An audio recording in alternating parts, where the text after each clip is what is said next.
tõmmati juba 26. korda Türil käima muruniit ja tervitati pidulikult kevade saabumist ning talvepealinn Otepää andis valitsemissaua üle kevadpealinnale.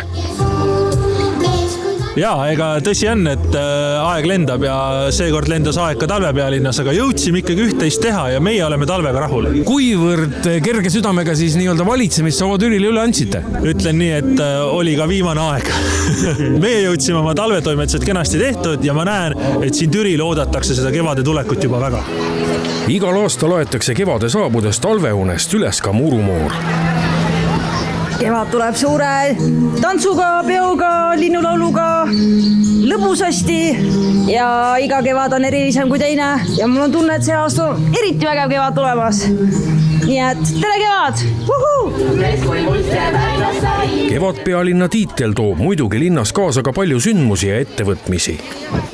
Sellel aastal on meie selline motto või pealkiri lust ja lillepidu, et on raskeid hetki meil kõigil ja praegu on eriti kuidagi seda negatiivset hästi palju. Me soovime, et igaüks leiaks selle kevade jooksul neid hetki, kus ta saab tõesti öelda, et vaat nüüd on lust ja lillepidu. No kõik inimesed teavad Türit nii-öelda sümbolürituste järgi, et üks nendest on kindlasti lillelaat, et kas lillelaat sellel aastal tuleb ja mida võib-olla siis põnevat veel inimestel välja pakkuda on kevadel, kevadpealinnas olemise ajal?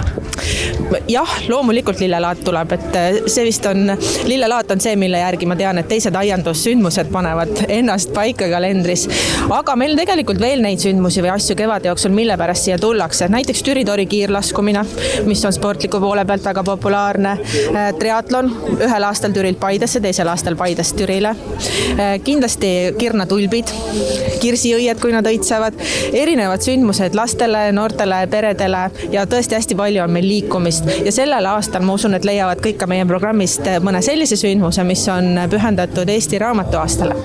Ning nagu ütleb üks Türi vanasõna, kes pole Türil käinud, polegi kevadet näinud.